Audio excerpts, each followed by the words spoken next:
We are going to discuss about the position of deputy president. The deputy president in Kenya, we are going to discuss deputy president. There are 3 terms. There is the term that started in 2013 to 2017. And there is the term that started 2017 to 2022. And the third one is 2022 until now. In the whole world, I'm only aware that it is only in South Africa where the second in command is called deputy president. But worldwide, the second in command is usually called vice president. The issue I have with the 2010 constitution is that the 2010 constitution addressed itself in the wrongings that had happened since Kenya attained independence. So they said the president could sack and appoint a vice president on the roadside. So we are not going to call the vice president, we are going to call deputy president. We are doing a lot of things. It was bad. We should just have forgotten everything and written a new book. But what most of what we did was a protest note to the constitution that was there since independence. My main aim of comparing the 3 terms is to say that, and I was having a meeting with somebody else recently, and I was telling him, a person like me, when we sign a debt, I don't even need to sign a piece of paper. I don't even need to give you collateral so that you hold them when I repay you. Because even the person who writes a piece of paper, if he has intention of paying you, he'll pay you. If he has intention of kuharagania kichwa yako, he will haragania. So we may write very good English. We may write very good English in our new constitution, but then does that writing change the position? It is the person who changes the position, and it is not the position that changes the person, as seen in the 3 terms that we are reviewing.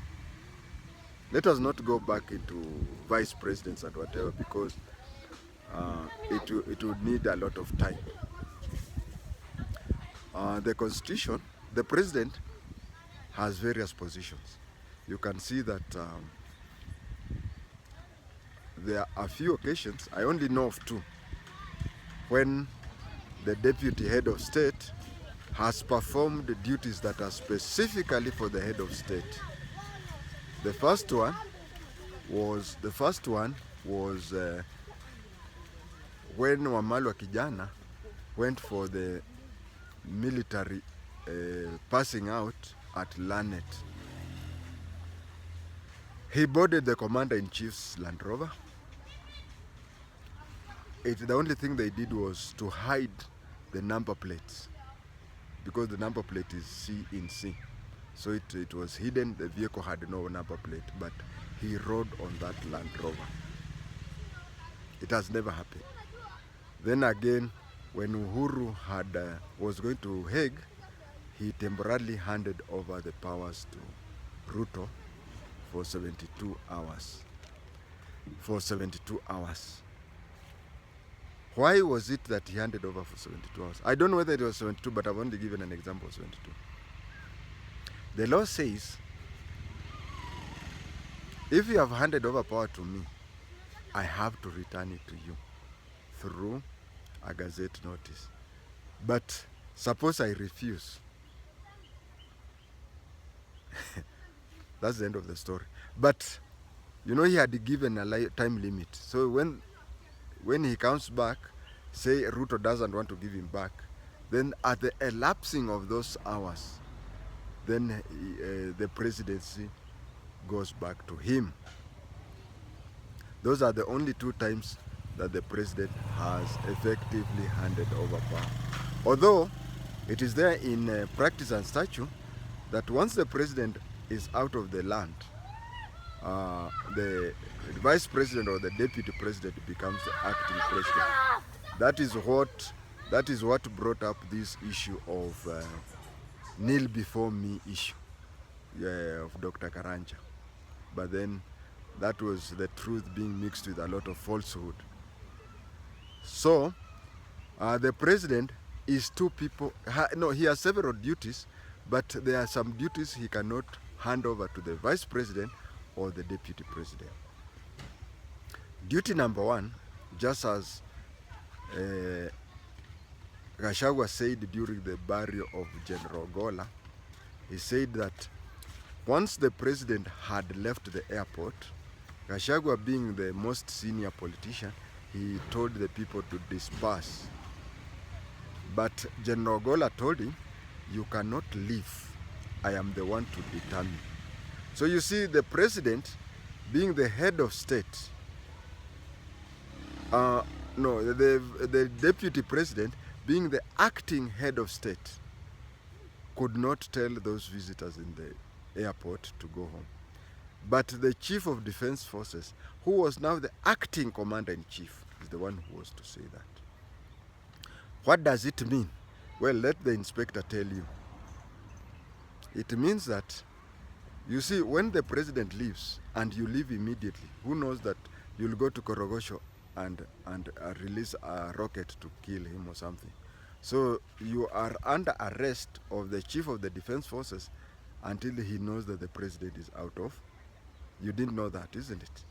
That is how it is. So one of the jobs is that the work of commander-in-chief is handed over to chief of defense forces, as seen from what Gachagua said. Two,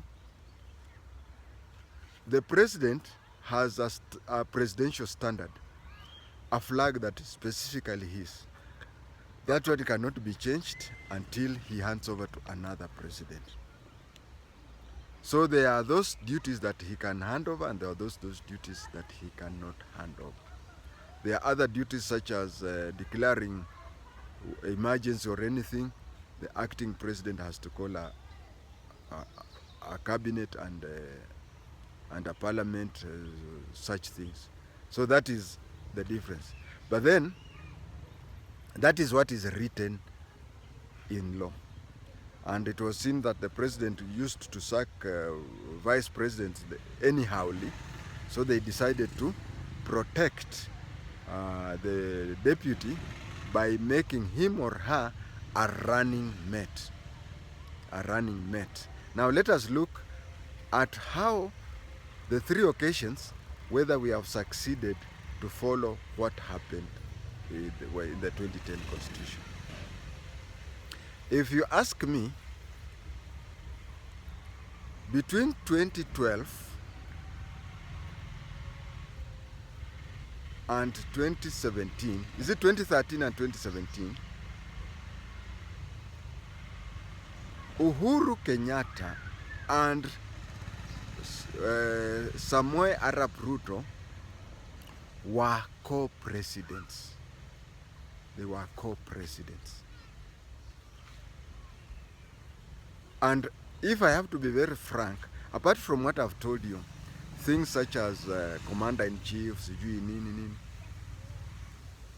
I dare say that even though they were co-presidents, but I would say that Ruto was 51% and Uhuru was 49%. If you look at Uhuru, from the time he was born up to 2017, Uhuru, that is why he was called Mudhamaki. He fits very well in a ceremonial president. If Kenya had a ceremonial president and a powerful prime minister, Uhuru would have been very comfortable with that. And if you look at the things, that was happening, although we were told that it was a coalition government and it was a new government, you see, for you to be a cabinet secretary or even to be you had to apply, you had to attend an interview between them.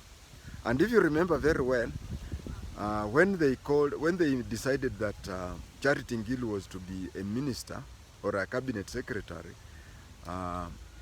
these journalists asked them, but we were told that no politician would be a member of the cabinet. Uhuru was tongue-tied and he didn't even know how to do, and it is Ruto who came. You remember those days of similar shirts and similar ties? It is then when Ruto came and said, it is only I and the president who will be active politicians. That one came from him. So the arrangement then, because Uhuru by nature was very comfortable, even if we could have changed the constitution, he would have been very comfortable being a ceremonial president. And Ruto would have been very comfortable being a powerful Westminster Prime Minister.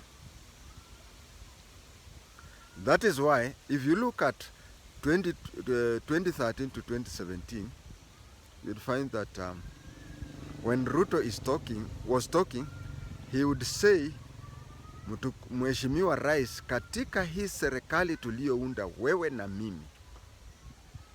That is what he used to say. And Uhuru was very comfortable with that. But there was somebody who was not comfortable with that. Mama Ngina Kenyatta.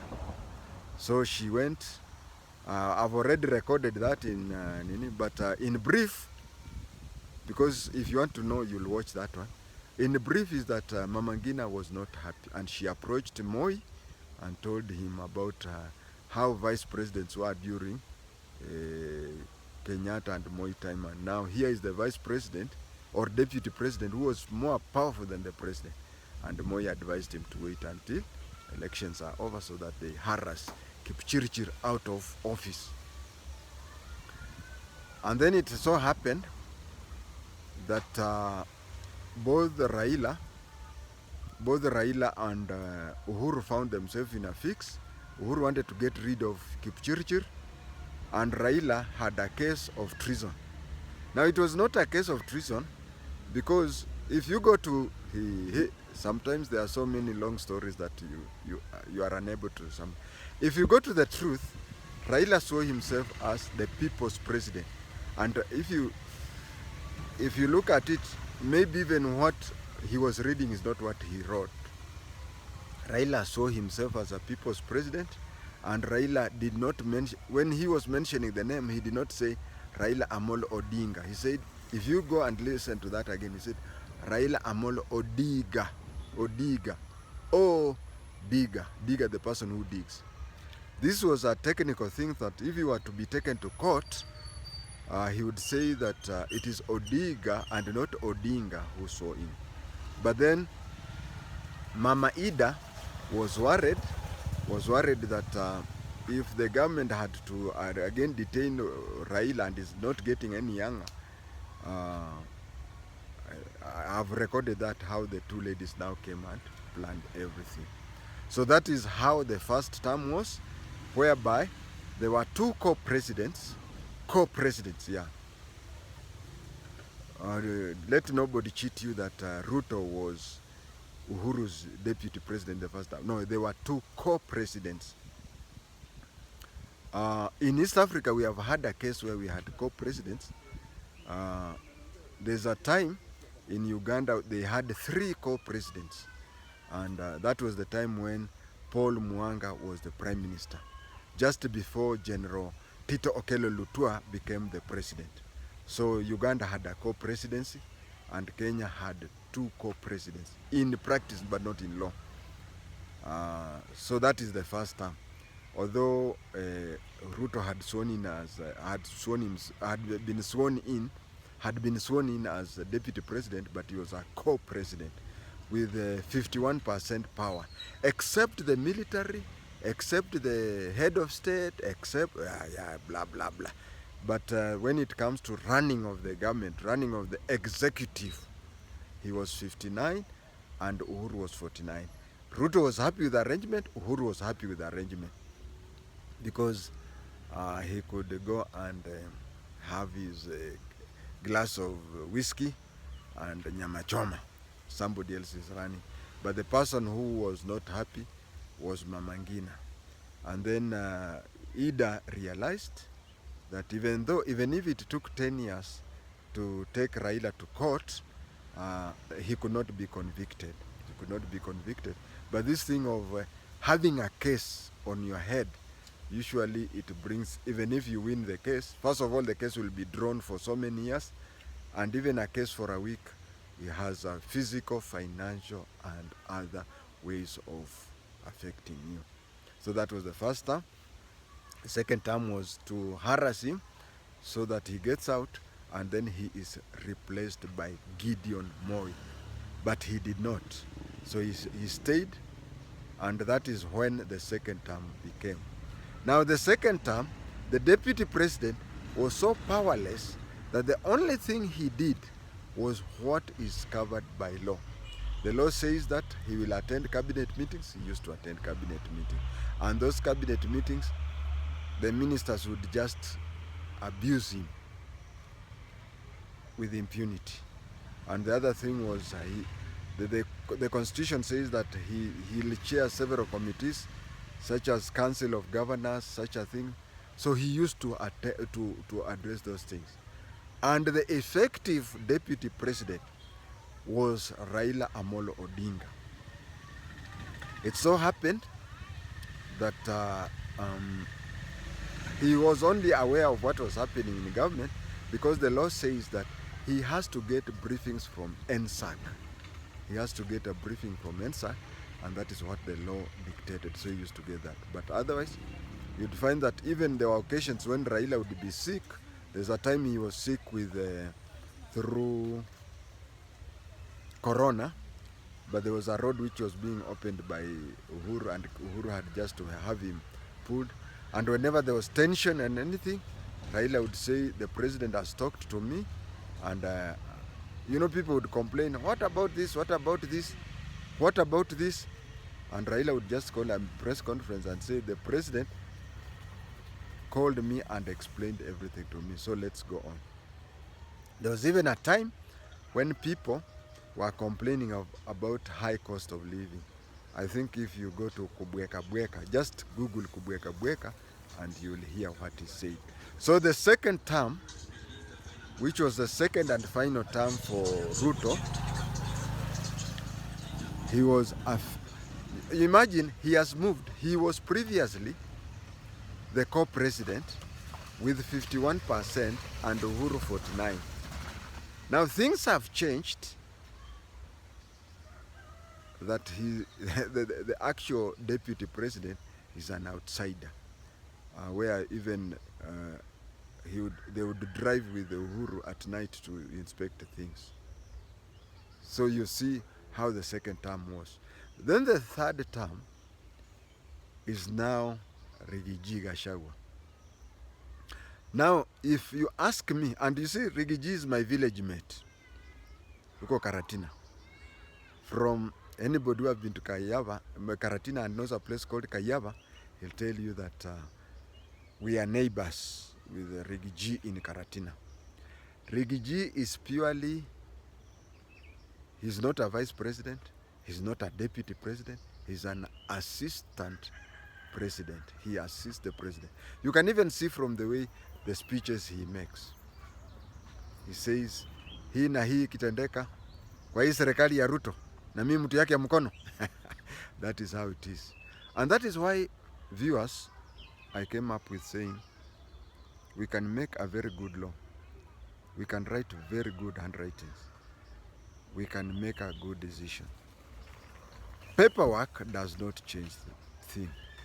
It is what we practice that determines the eventuality of a position. Because here, look, the first term, the first 5 years, the deputy president is not just a co-president, but is a 51-49 co-president. The second term, he becomes a stranger in his own government, in the government that he appeared on the ballot paper. And on the third term, he becomes saying that mimi nitaka hapo kwa gate ya nini, nikianza kuona Raila anakuja ndazuia, sitakubali aingie State House aongee na president. That, viewers, is what I've said it is the person who determines the position, but it is not the position that determines the person.